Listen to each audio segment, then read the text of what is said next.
Hi, and you're very welcome to episode 13 of the Women's National League podcast here on finalwhistle.ie. 13, unlucky for some. Well, for me, I am no longer blessed to be amongst women this week. Unfortunately, neither Steph or Maeve available. We're a little bit later than planned. We were trying to make things work all week, but just we couldn't get our schedules to line up. So I'm on my own this week. I'm flying solo, but that doesn't stop us from bringing you some pretty special guests later in the show.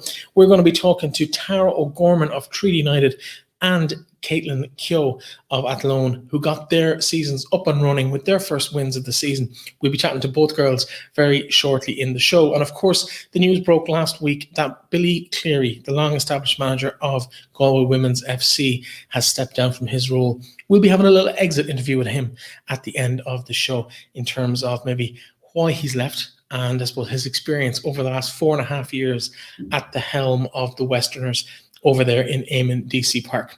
In the meantime, let's take a quick look back at the results of the weekend. Plenty of action up and down the country. DLR Waves, they hosted Peamount United at the UCD Bowl, and the game was a cracker. 2-0 the final score to Peamount United.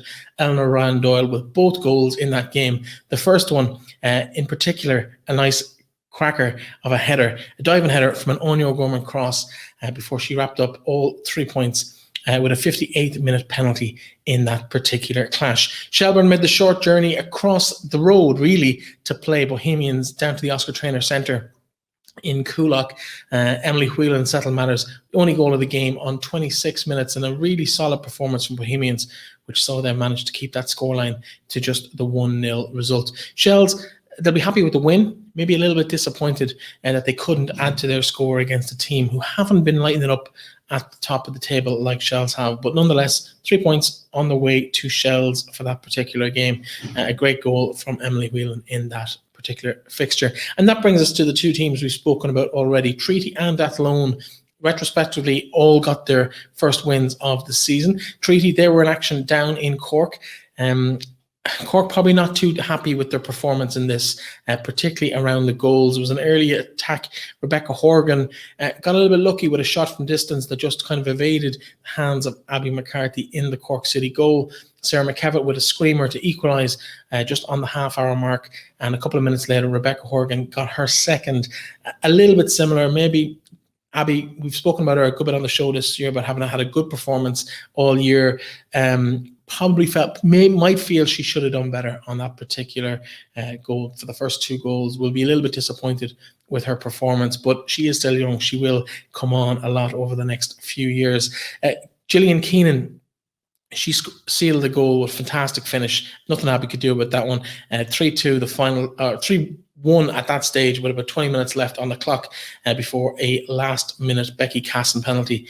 Great finish despite the despairing dive of the goalkeeper for Treaty. Becky Casson more than happy to get on that score sheet, but also just a consolation. 3-2 the final score. Treaty United up and running, and I know we'll be talking about that game and the season so far with Tara O'Gorman later in the show. In terms of the final game of the season, it was a bit of local rivalry again here. Athlone made the trip over to Eamonn Deacy Park to play Galway United, managerless Galway United, since they've appointed a new coach there. Stephen Lally has taken on the role from Billy Clery. We'll be talking to him in a little while. Athlone, they left it late. It was 4-3 the final score. Some absolute humdingers of efforts here. 2 goals from Muireann Devaney, one from Katelyn Keogh and one from Kelly Brennan. The difference for Athlone, while Abby Callanan, Lindsay McKee with a double also got on the score sheet. But it was a late strike from Muireann Devaney that sealed the deal just in injury time at the end of the second half. So Athlone delighted with their performance. Treaty also.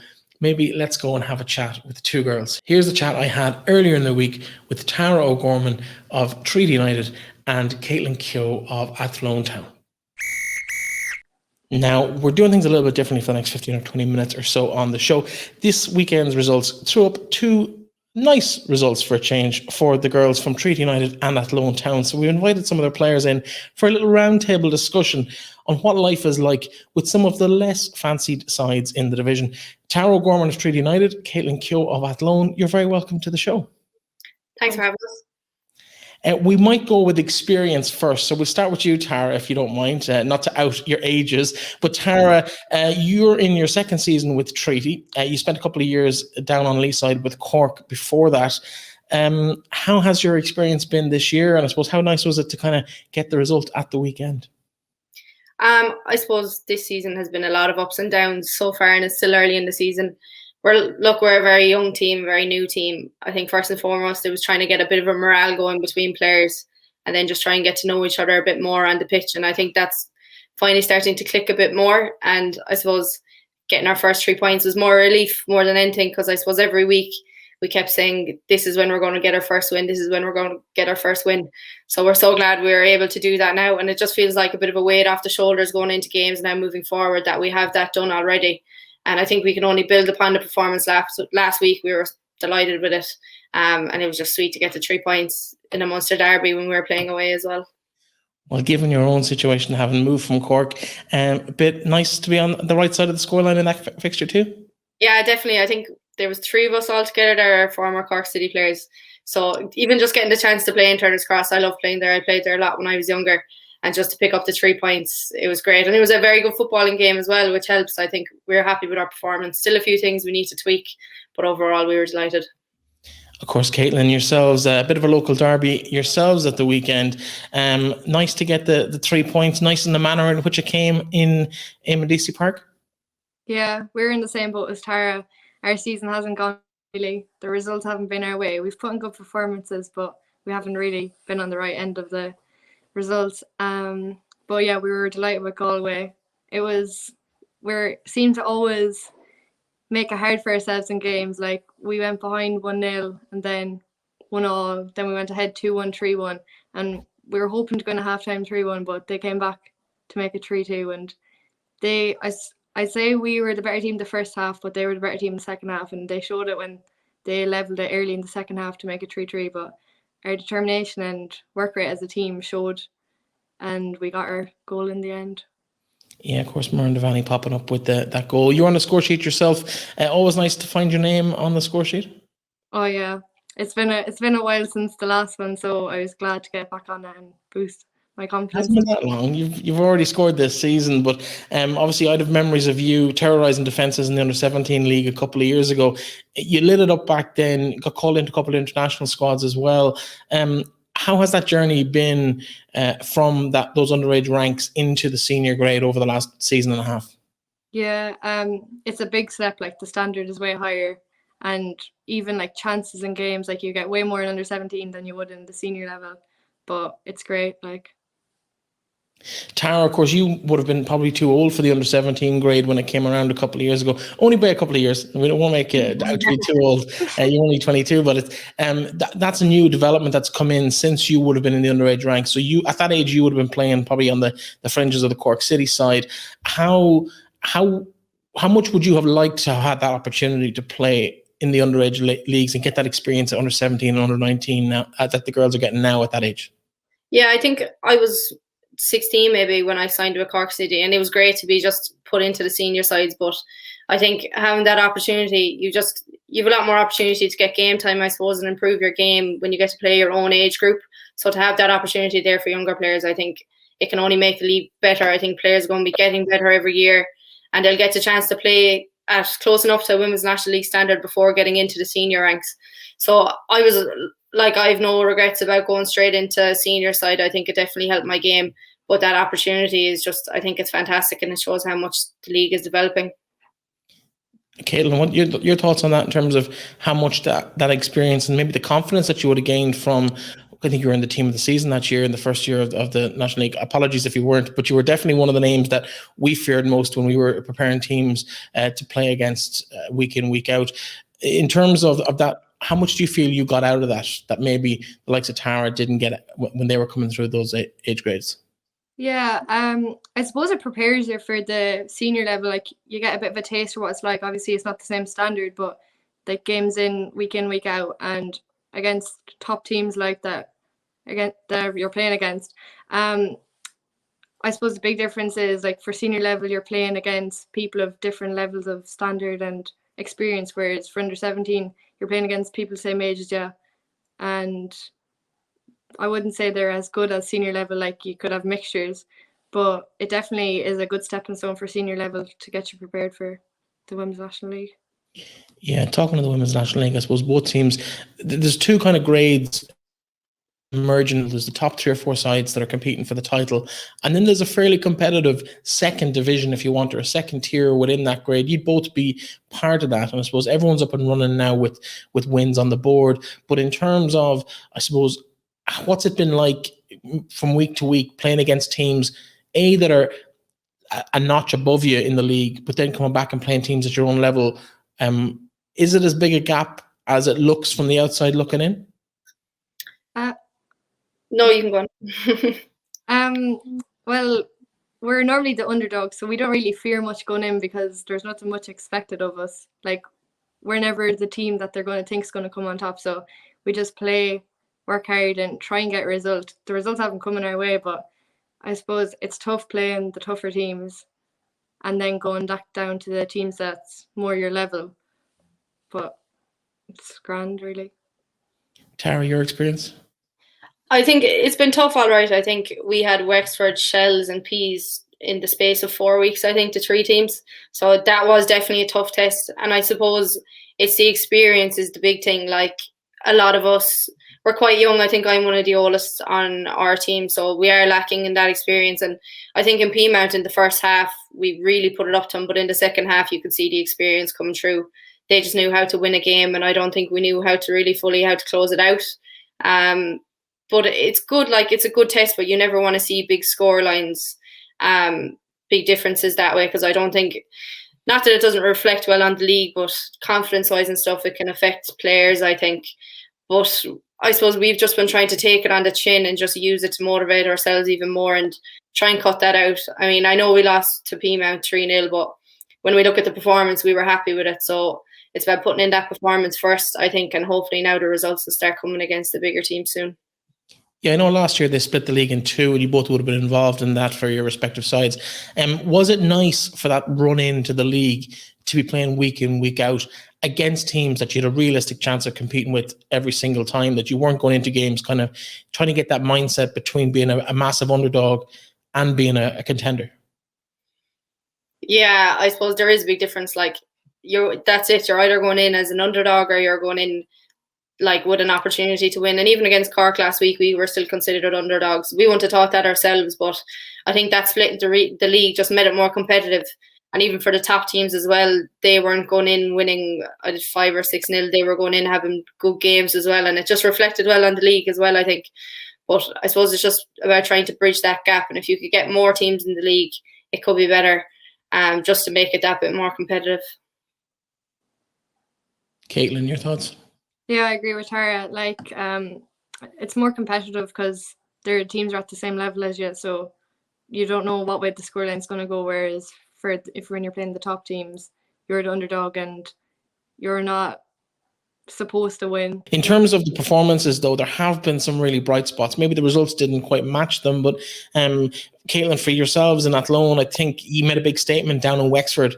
Although you lost to a Kylie Murphy penalty in the last couple of minutes of the game, you had 2 players sent off in that match, but you competed, and okay, it might have been a defensive rearguard action for 90 minutes, but you were in the game right up until the last dying moments. And Treaty as well, you've had similar games.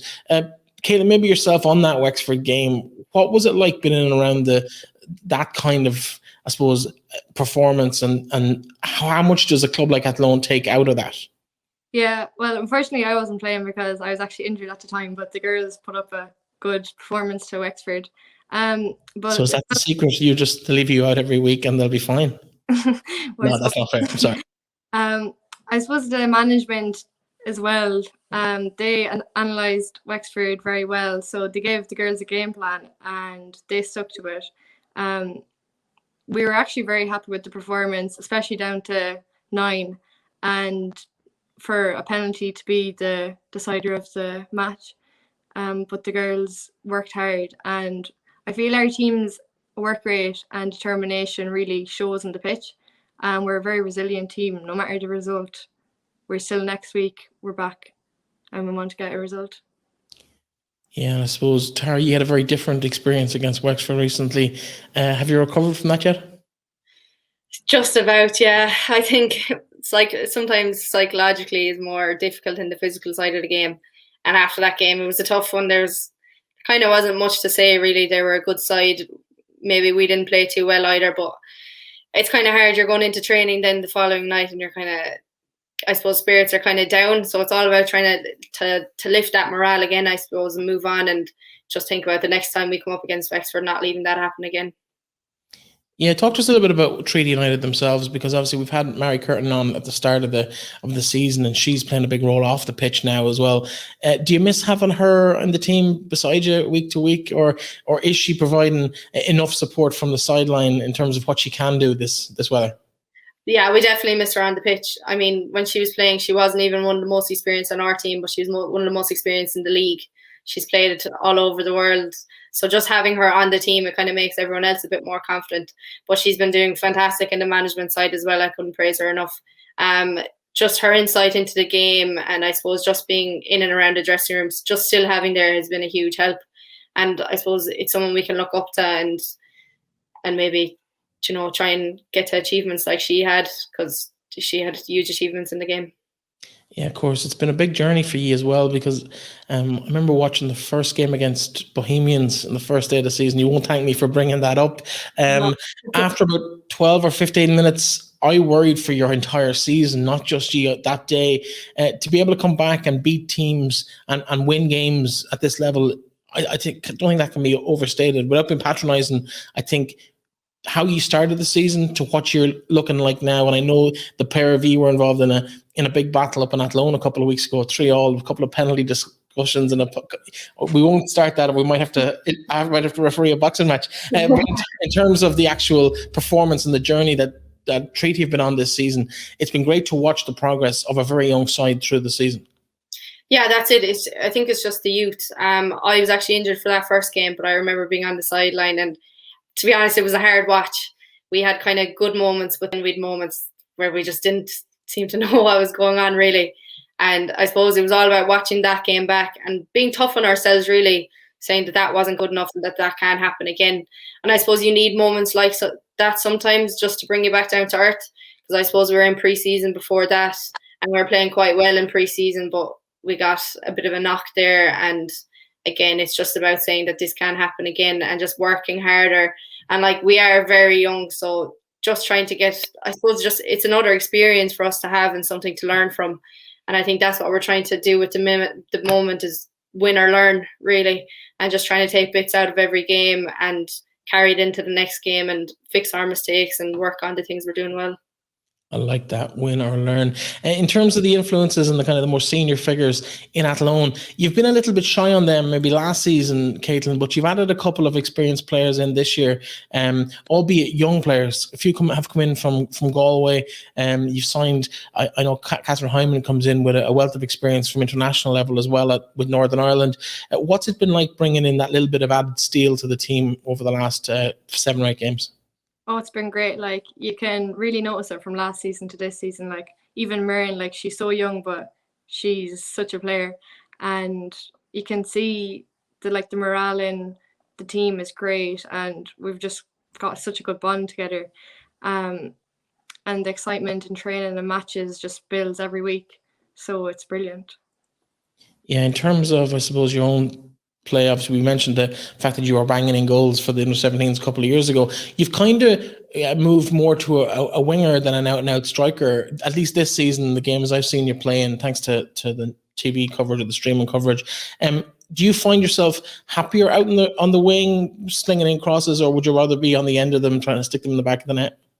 I actually don't mind.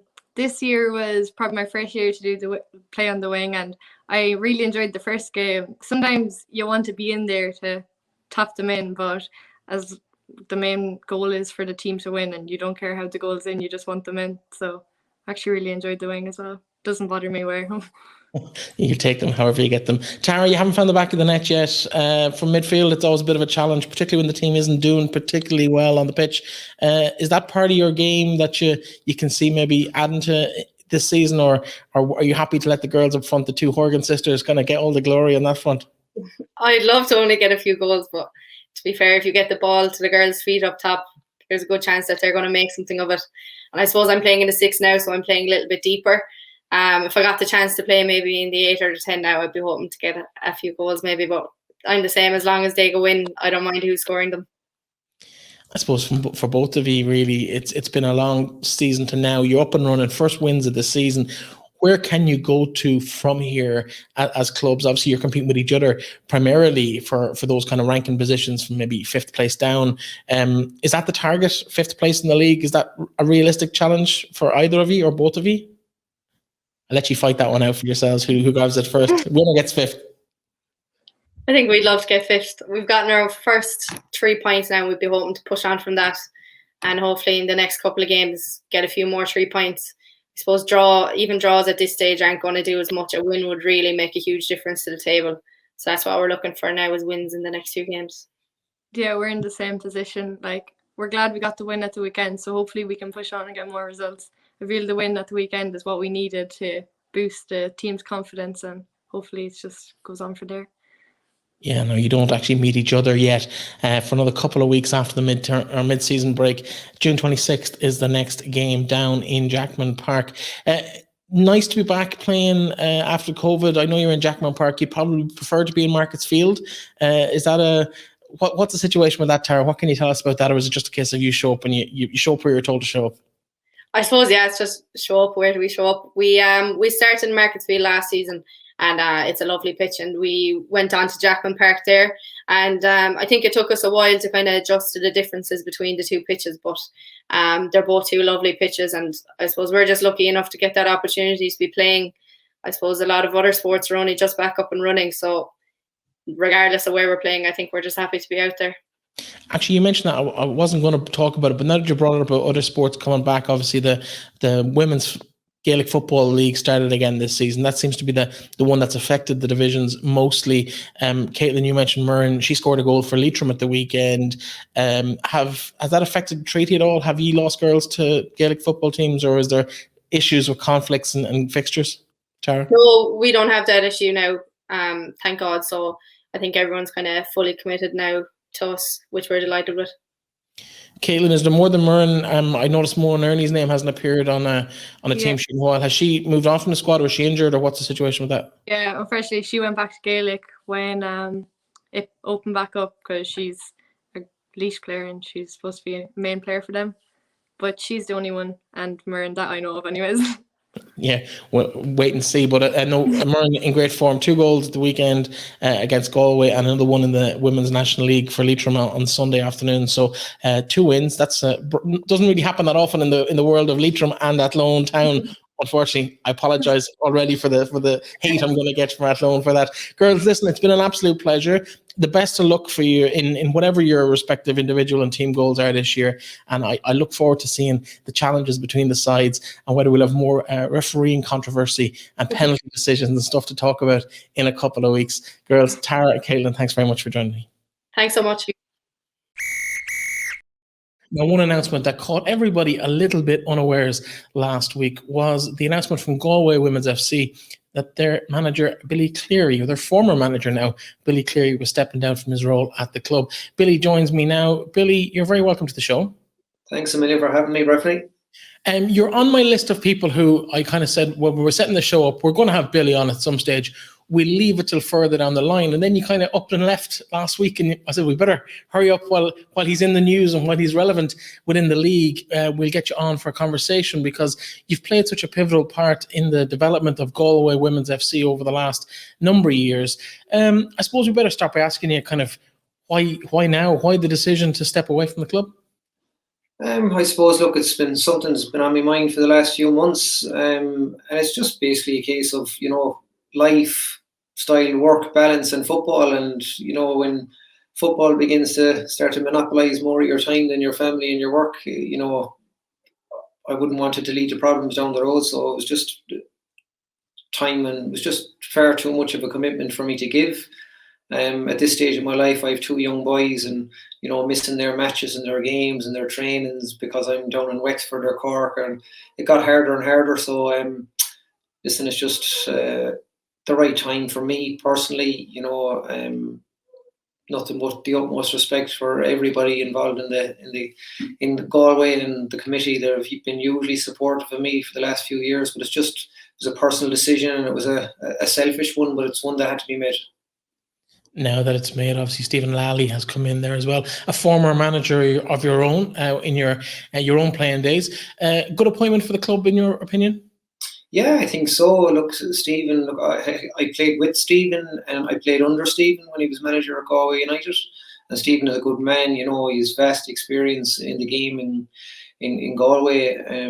Obviously, he's been involved in the female game in the past, where he actually took Galway District League to Champions League in Sarajevo. I think it was 12, 13 years ago. And Stephen is he's been hugely successful with Merview United over the course of the last 10 or 12 years. They've won numerous national titles, and I don't think there's a Galwegian who has accumulated more silverware than Stephen. So please God, Stephen will have a bright future and bring some silverware to the West. Yeah, of course. It's been a little while since there's been a trophy down in Galway. Looking back at your time down there, do you look at it back with it fondly, or I know it's only last week? It's barely. You probably haven't even got used to having the extra evenings off. Week. What have you been doing with your evenings? I've been up the pitch every evening with my young fellas, between hurling, soccer, Gaelic, kick around. So I've been kept busy, yeah, and I'm really enjoying it. But it takes a bit of getting used to. Obviously, I miss the girls and the players and the interaction with them, and of course I miss the competitive edge side of it. But listen, everything has its cycle as well, and I think my cycle of 4.5 years was more than enough with Galway, and it's time for a new face, fresh ideas, and I'm sure we'll get a reaction from the girls when Stephen gets his feet under the table and things will start to pick up again. Yeah, in terms of the season so far, I suppose for the period you were in charge, what were your thoughts on how it went for Galway? I suppose there were some bright spots, some not so bright spots. It was, look, I suppose we're looking back at it, if you look at the table and the reflection of the table where we are now, look, if you start at the start of the year, if anyone was to ask, where would Galway be, a third of the way during the season, they'd probably, the outsiders looking in, would probably say, yeah, fourth or fifth, which is where we are.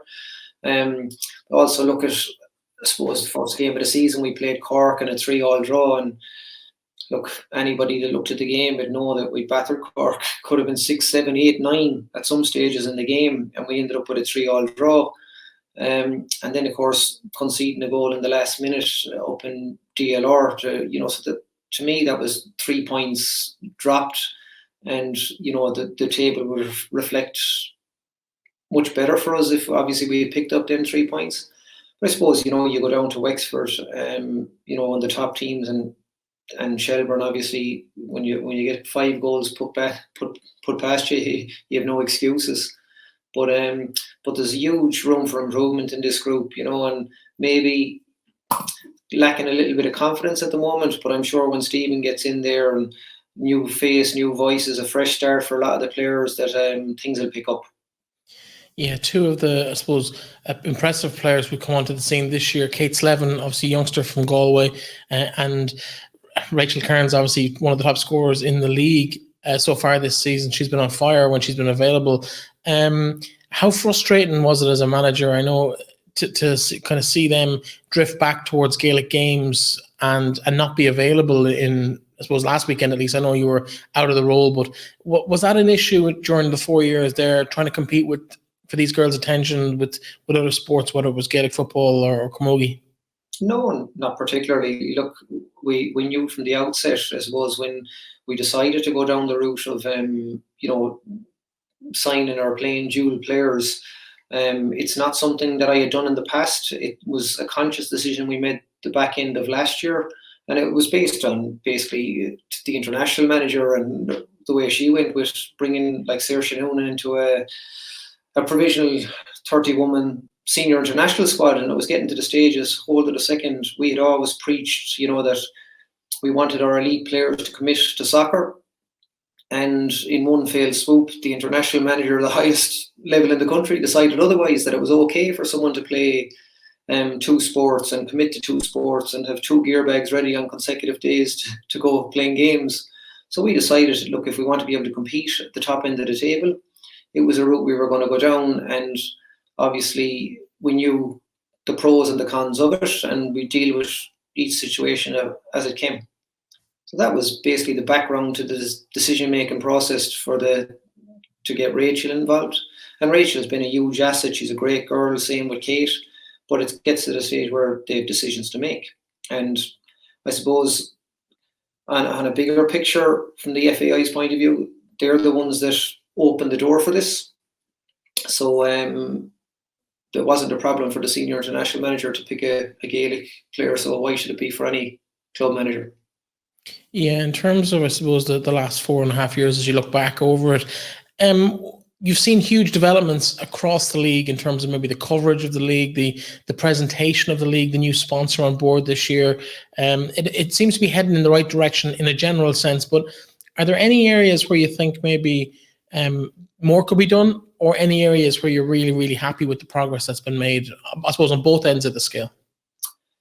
Look, there's been huge progress made, across the league, but I suppose it's great to have all the social media and the coverage of it, but a lot of the social media is waffle as well, it's just filling pages. Like they put up stats about 100% back passes and 100% lateral passes. Some of it is laughable, I think, it's a disservice to the game.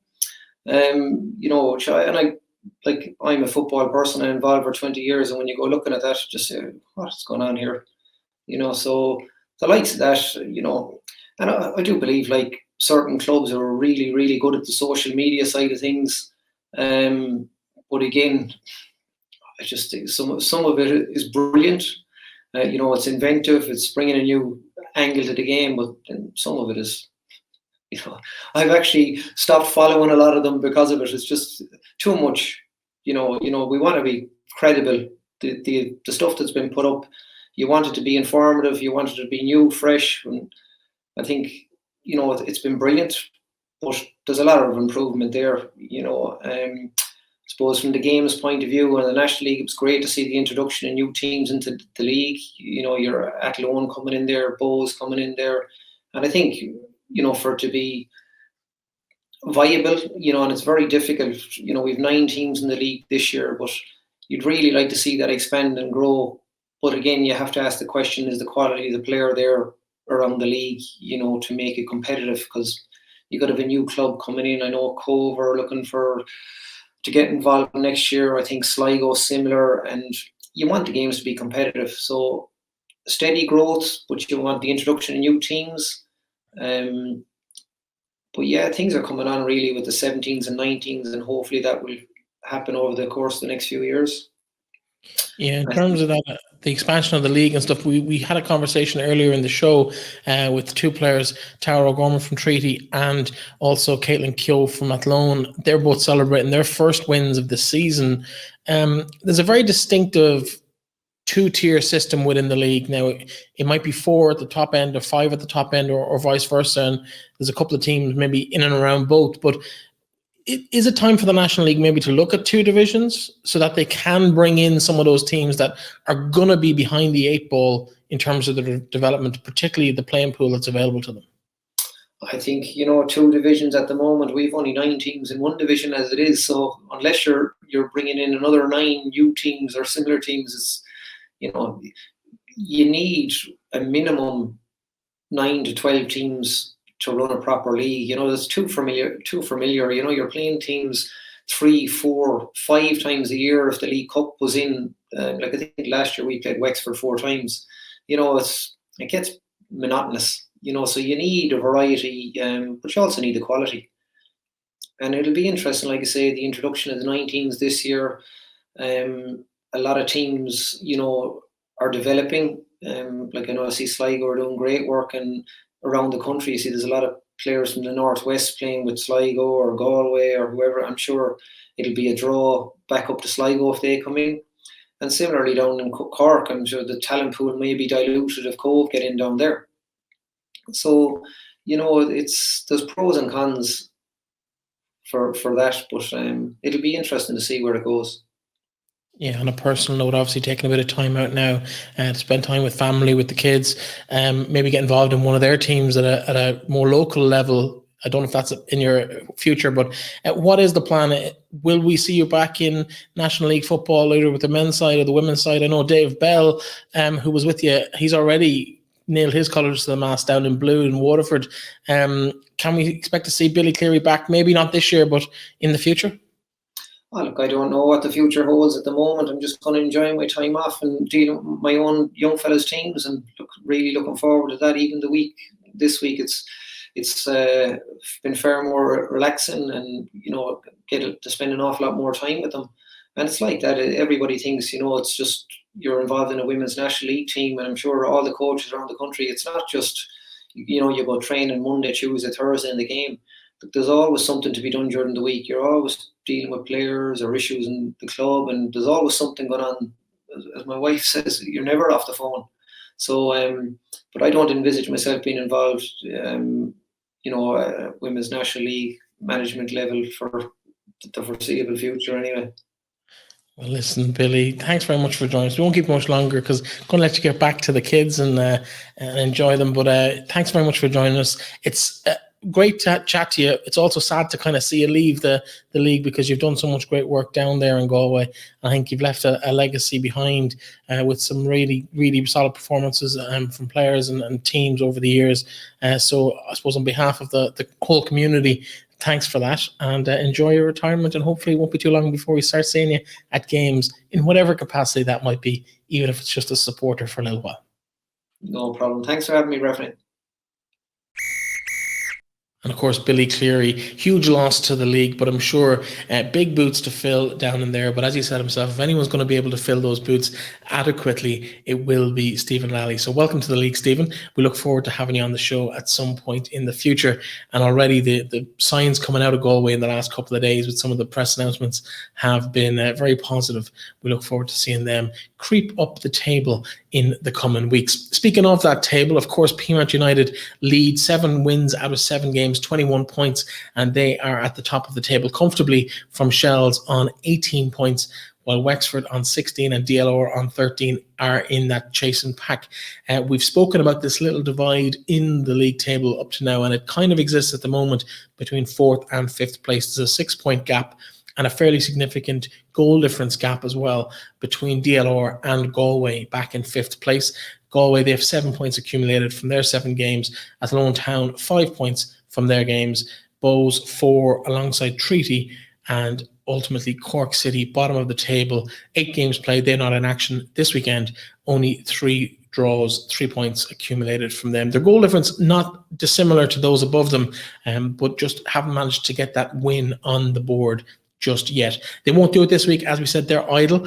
Of course, there are 4 games in action this weekend, and Wexford Youths and Shells will be contesting for that 2nd place in the table this weekend at Talca Park at 2 p.m. on Saturday afternoon, while the rest of the games kick off at 4 p.m. on Saturday. At Lone Town, they host Bohemians down, but for that 6th and 7th place playoff, effectively, Peamount United, they host Galway, looking to make an impression under their new manager, Stephen Lally, while Treaty United versus DLR Waves, another humdinger at the bottom. Treaty be looking to get their first home win of the season at the weekend. DLR anxious to keep that gap as small as possible between themselves and the teams ahead of them at the top of the table.